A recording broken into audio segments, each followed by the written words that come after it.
friends, it's Jessica from Three Rivers Homestead, and I'm coming to you today from Adam's workshop out in his garage. We have the wood stove going out here. It's nice and warm because, as you can imagine, as a family of 11, it can get very noisy in the house. So this is typically where I voice my videos. And on top of it, today we had an ice storm. Actually, last night through the night we had an ice storm. Lots of sleet, freezing rain that shut down the university that Adam worked at. The roads were on a level 1 and in some areas a level 2 road advisory. And so everybody is home today, kind of having a day off in the house. So I am filming out here where it's nice and quiet, so you don't have to listen to everybody else's noise, because it can get quite noisy. So this is a nice quiet place. This is where I typically come to voice my videos. It's nice and relaxing and warm today on this very cold day. So before we get started, we are going to do another video in the Three Rivers Challenge. I cannot believe we are 3/4 of the way through the challenge. We just have probably one more week of videos left in the Three Rivers Challenge. So, wow, time really flew by this year, and I hope you've been enjoying these meals videos. But before we get started, I do want to thank the sponsor of this video, which is Backwoods Home Magazine and their sister magazine, Self-Reliance Magazine. You guys have been hearing me talk about them since last fall when they decided to begin sponsoring my videos. I'm so grateful for them. I choose to only work and partner with companies that I truly believe in, and this is a publication that I have been reading for over 15 years. Adam and I picked up our first copies of this magazine when we were living in the suburbs and dreaming of our homestead, and I've learned so much over the years about things like canning, building things with Adam, hunting, animal husbandry, all sorts of self-sufficiency. And we just got the new edition of Self-Reliance Magazine just a couple days ago, and I'm really excited about this. They have uses for lemon balm in this. Lemon balm is something that grows in our garden in abundance, and it's one of those things, besides making tea, I kind of never know what to do with. So I'm really excited to try out some of the recipes in here for like salves and other types of skincare and things like that. They have picketing goats, information about different trail cameras, all sorts of information about broody hens and how to grow onions, beans, and raspberries, build a woodshed, picnic table, and benches, all sorts of information like that. So they are gracious enough to offer my subscribers 50% off a year's subscription to either of these magazines, or to both, if you check out the link in the video description, and you will not be disappointed. And that's a great deal for a resource like this. I don't throw these away. I keep them because they are a valuable resource, just like any other homesteading book that you can go back to find recipes and canning instructions and all sorts of tutorials for things around your homestead. And even if you're not on a homestead, like I said, the information is useful as you're beginning to prepare and research, or even do things like canning and cooking from scratch and bread making and all sorts of things from maybe the suburbs. So make sure you check them out. Thank you again to Backwoods Home Magazine for sponsoring this video. We are going to go ahead and get started with this week's meals. Something that I haven't talked a lot about so far during this year's pantry challenge are snacks. And that's one of the hardest parts about doing a pantry challenge, is once you deplete maybe the snacks that you keep in storage, it isn't something that people keep a ton of in their pantries. You get to the point where you kind of run out of snacks, and I would be okay with that. I'm not a huge snacker, but I do have teenagers in the house that need to have those snacks in between meals. And so at this point in the pantry challenge, we are out of convenient snacks, so I needed to take some time. This is a Saturday where I decided to just do kind of a power hour and fill my kitchen with a bunch of homemade snacks to satisfy my teenagers. So our rule in the house is that all of the little ones are not allowed free access whenever they want to the food in the kitchen. They have to ask for snacks first. And I know that sounds harsh for a lot of people, but when you're in a family this size with this many kids, if everyone was allowed to just go get into the fridge or the cupboards whenever they wanted to, it would be a revolving door and I would never be able to keep food stocked because the little ones would just eat a bunch of snacks and then fail to eat their meals at mealtime. So little ones have to ask, and then they will typically get things like fruit or things like that for snacks when they want it. My teenagers, however, are allowed to snack freely whenever they want. And so I like to keep things available for them when they get home from their activities during the weeknights. I want to keep things in the house for them to just come and have whenever they're hungry or when they get done with their schoolwork or right after chores. So what I'm doing on this day is running down into the cellar to stock up on some ingredients to fill the kitchen with a lot of their favorites. Now, I've shown you some things that I make in snack videos before, like Jello or fruit gummies and things. I'm going to show you some of the other snacks that they love. We're going to start with some popcorn. This is a really easy one to make out of pantry staples. I make it on the stove top. I just filled the bottom of my pan with a layer of oil so it was nicely coated, and then fill it with my popcorn, cover the pot, and put it on the stove. The next thing I'm going to do is make some popsicles for the children.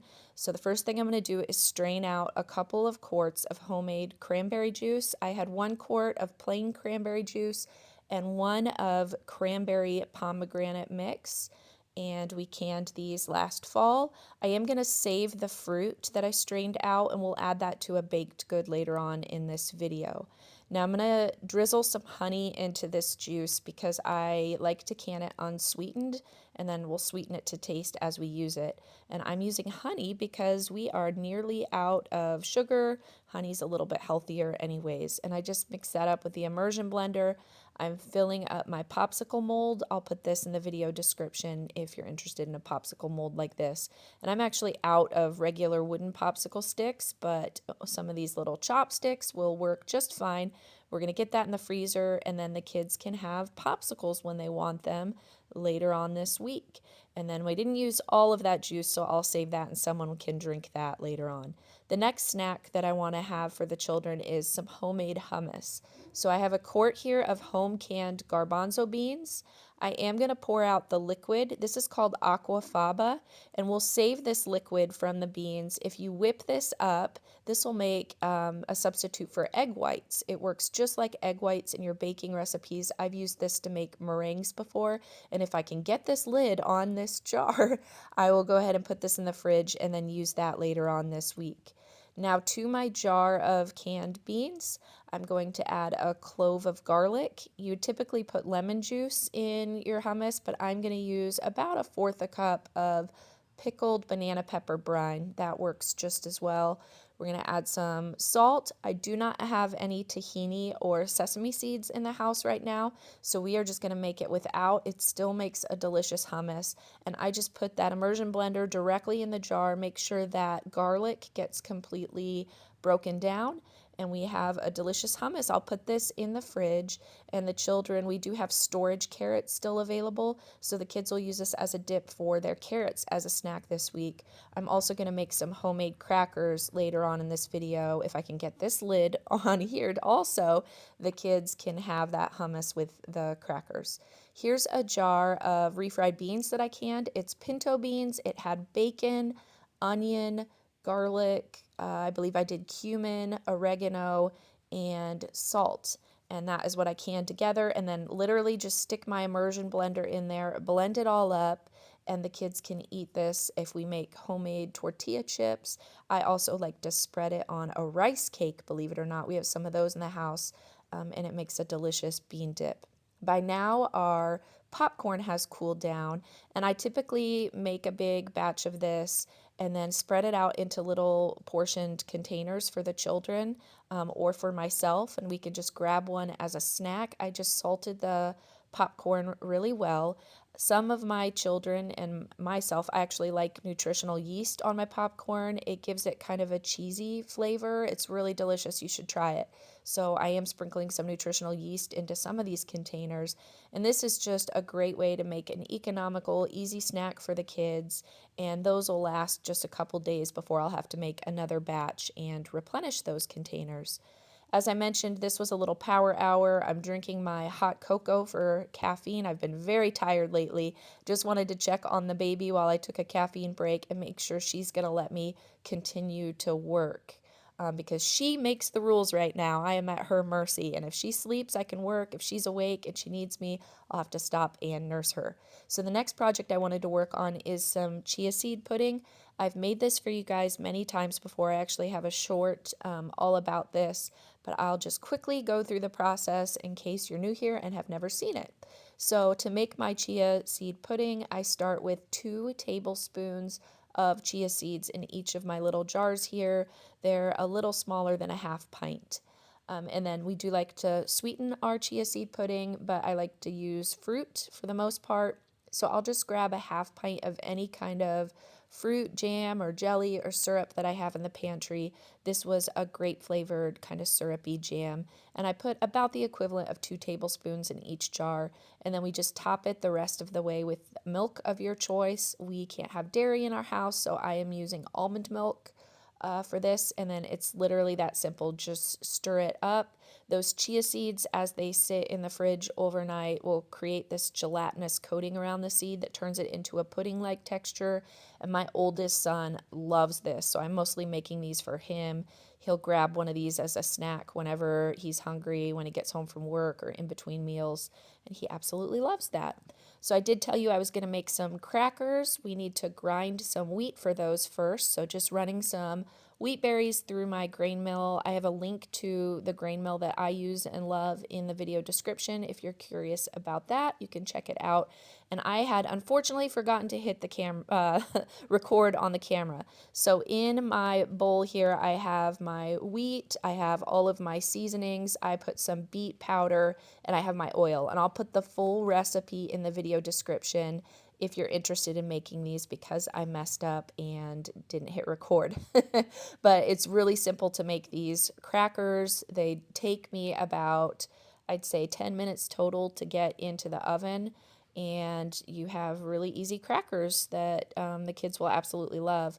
I add the beet powder. It is freeze-dried beet powder that I made myself, and I like to add it not only for the nutrition of the beets, but mostly just because they make it a fun color. And I've done it with carrot powder before and green like spinach powder. It's just fun to add a little bit of color. And then all you have to do is use a pizza cutter to score it after you had rolled it out as thin as you can possibly get it, so that your crackers don't scorch. And then I stick them in the oven on 350 degrees. And while those were in the oven, I decided to go ahead and grab the baby and nurse her so that we could, I just knew she was going to wake up soon, and I didn't want to start a new project before I nursed her. So I'm going to grab the rest of my hot cocoa here, continue to caffeinate, and go ahead and feed the baby. And by the time I was done nursing, our crackers were done, and this is what they looked like coming out of the oven. And the kids will use these this week to dip into their soup or stew, or most likely in that hummus that I just showed you. That'll be something that they'll dip with their carrot sticks into the hummus. So we just put them in a container once they completely cool, and you can see that even the toddler loves them. So all right, those are the snacks that I made for the week to kind of hold my teenagers over. Now let's get into my meal plan. This is the meal plan that I made. On one column, I have all of the meals listed, and in the other column, I remind myself of any special meal prep that I'm going to need to do in order to complete those meals. And then over here, I make a list of everything I need to shop for, either in our root cellar or in the freezers. I like to pull everything out at one point of the week and just get it up in the kitchen so that making meals is super easy and I don't have to run up and down in the snow and ice to the cellar every day to gather ingredients. So I've got my boxes here on the kitchen counter. I'll work on getting all of those put away. But first, I do need to make sure that I mark everything off of my detailed food inventory. I've shared the video for this. It'll be in the video description. I'll also put a link to this particular teacher record book that I use to keep my inventory. It's a really easy method. All right, let's move on to some meals. We're going to start with breakfasts, and then I'll do lunches and dinners for this week. So just starting by grinding my wheat to make some flour. We are going to make a carrot souffle. I haven't made this for you guys in a while. This is my favorite way to use up canned carrots. So I just drain the liquid out of 1 quart of canned carrots, and then we're just going to mash those up. That's why I like to use canned carrots, because they're already cooked and then they just puree up super easy like that. Saves me some time in the morning so that I don't have to cook carrots from scratch. The next thing we're going to do is add our flour. I am going to use 6 tablespoons of that freshly ground wheat flour. They're kind of heaping tablespoons. And to that, I added my sugar and 2 teaspoons of baking powder. I believe it was a half a cup of sugar and 1 teaspoon of salt. And we're just going to mix that all together. The next thing we're going to do is start adding all of our wet ingredients. So I'm going to do 2 teaspoons of vanilla extract. The next thing we need to add is our oil. So I am using avocado oil, and I just did approximately 2/3 a cup of oil. To that, I'm adding 6 eggs, and then we'll add that carrot puree. Like I said, it was about 1 quart of carrots with the liquid mostly drained out. We're just going to get all of that mixed up together, and this is going to make a delicious carrot souffle.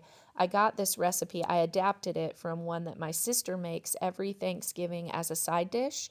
And when she makes it for our family, she uses a gluten-free all-purpose flour, and it works wonderfully, and it's just wonderful. I have a sister with celiac disease, and I don't eat gluten, so I always love having this side.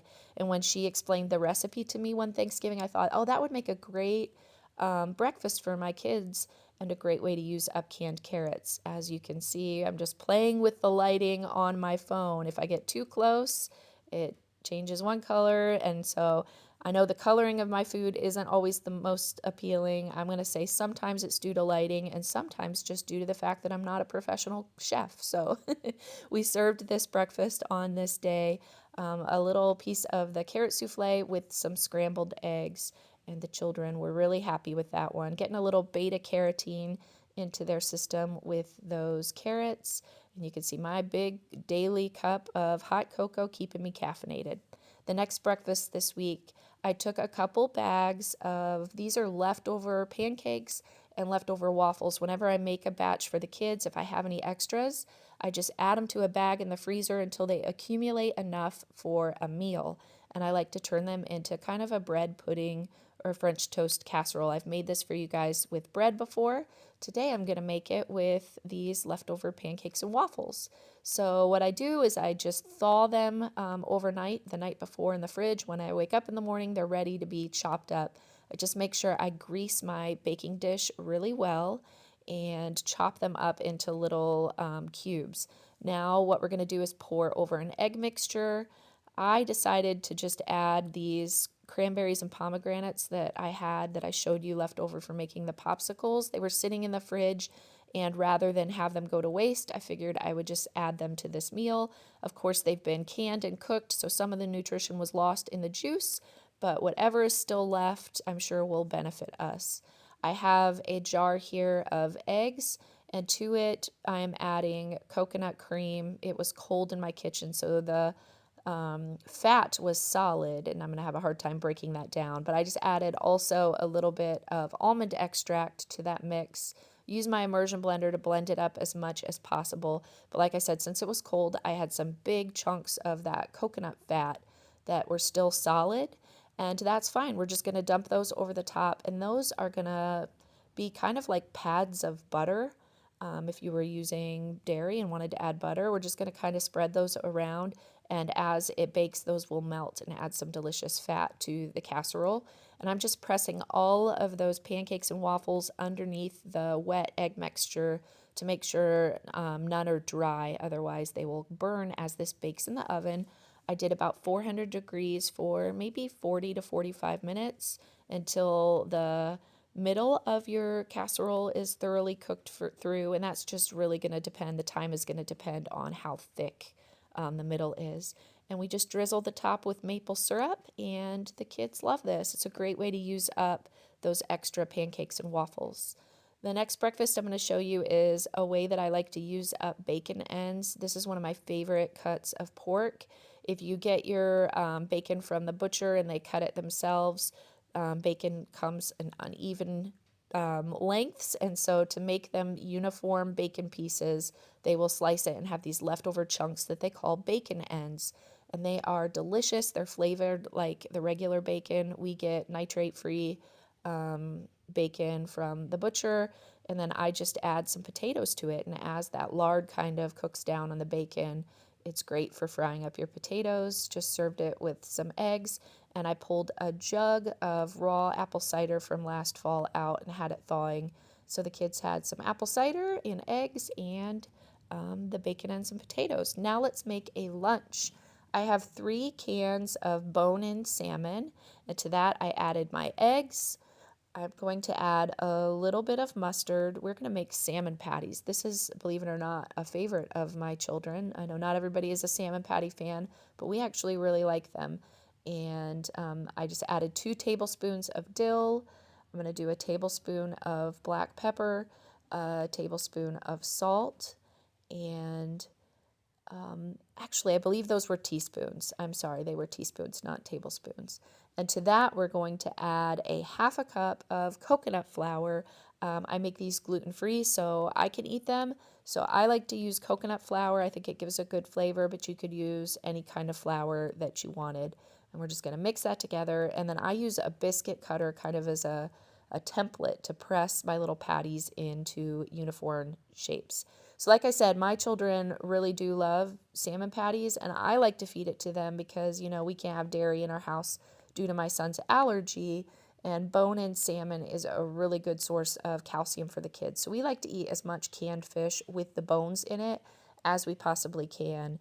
And this is just something I started feeding it to the kids when they were really little, so they're used to it, and they actually really love it. I had some hard-boiled eggs in the fridge and just some leftover green beans from the previous night's dinner. So this was just a simple lunch that I fed to the kids that were in the house that day and not gone at work or other activities and things. So simple lunch always is a winner around here. Another favorite of my children, I've shown you this, I think already in the pantry challenge, is split pea soup. And people always ask for a recipe, but I make it different literally every time. So I'll show you how I made it on this day. I soaked the peas overnight to make them not only cook faster, but also to make them more digestible. Drained that water out, and then I had made a beef roast the night before. So I'm just adding the meat from that roast. I chopped up any of the pieces that were really big. And these were the drippings from the crock pot that roast was cooked in. So the drippings, I had put a quart of French onion soup base over the roast, so it has that, as all of the fat and wonderful flavor and herbs and everything that I had added to my roast. And you do not want to waste those drippings. Get every bit of flavor out of there. That is some good stuff. It's going to make a really delicious soup. And then to that, I always like to add some carrots to my split pea soup, and thankfully we still have storage carrots in the fridge. So chopping some of those up and stirring it in. And then we also still have our onions that we grew in the garden. We have a few bags of those left, and we are still enjoying them, and they are wonderful. They haven't softened yet or begun to sprout, so they really did great in storage this year. I had another quart of homemade beef broth in the fridge that I went ahead and added to that. Then we're just going to sprinkle in a little bit of garlic scape powder, some homemade celery salt. I'm doing some black pepper. Can never have enough bay leaves. Love the bay leaves, and also some parsley. And we're just going to get that stirred together. I did this at like 9 o'clock in the morning right after breakfast, and then put it on the wood stove to simmer for the rest of the day. And then by lunchtime, which lately has been between about 12:30 and 1 o'clock, our soup was all done. And I know it doesn't look the tastiest, but believe me, this is delicious. Split pea soup is sweet, and it has all of that flavor and those seasonings. So good. Okay, let's move on to another meal that we made this week. I'm going to make some lasagna. I have some garlic scape pesto. I have some basil and oregano, some home canned tomato sauce. We have our rice lasagna pasta, so we can make this gluten-free for me. I have some freeze-dried zucchini, and then a couple pounds of homegrown beef and some sweet Italian sausage. And we are going to make a lasagna out of all of this. So this is what that freeze-dried zucchini, I switched from the chunks to, I decided to do the noodles, zucchini noodles that I had freeze-dried. We're just going to brown up our meat and cook our noodles, and then I'm going to show you how I layer this up. So lasagna is one of those things, if you're a dairy-free family, it's really kind of hard to make because the cheese is what holds everything together, but we do the best we can to add flavor and dairy-free ingredients to make this safe for my family. We've tried dairy-free cheeses that you can get in the store, and we're just, for the price that they are and the flavor, we're just not a fan. It's just not worth it to us. I do have a cookbook that I bought on how to make dairy-free cheeses, and one of these days when I have some extra time, I'm just so busy, but when I have some extra time, I'm going to experiment with making some homemade dairy-free ricottas out of cashews and things like that. But I just layered up with the ingredients I have. That garlic scape pesto was homegrown basil and garlic scapes and cashews that were soaked, and a little bit of lemon juice and salt. That adds some really good flavor. The freeze-dried zucchini does absorb a lot of the extra moisture and helps hold it all together, but then I pour eggs over the top. It helps to make it look a little nicer, and then also holds the top together, because the cheese is usually what will help keep your lasagna together. It's not the prettiest meal. I did make a cherry cobbler with it, but believe me, this tastes good with all of those extra flavorings. In fact, that is what my second daughter said. She's like, "Mom, this looks terrible, but wow, it tastes really good." So hey, good thing we eat with our mouths and not our eyeballs, because that's not a pretty meal. But it tasted great. And so those are the meals that we made this week that I was going to share with you. We are doing a lot of repeat meals at this point, and so those were just some of the stuff that I haven't shared so far this year. So as of this point in the pantry challenge, we are definitely running out of things. We ran out of sugar this week, so now any baking that I do is going to have to be with like the pie fillings and jams that I canned, or using maple syrup or honey that we have in the house.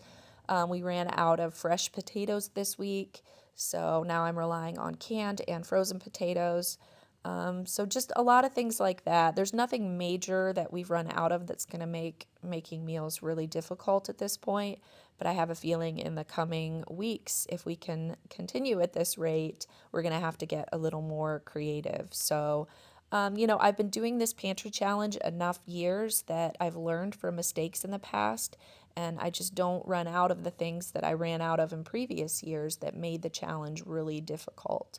At this point, things we run out of aren't necessities, and that's why I like to preserve things in multiple ways. Like potatoes, I don't just keep them raw. I have some canned, I have some freeze-dried, I have some frozen, so that we have options. If we do run out of one type, there are backup things available.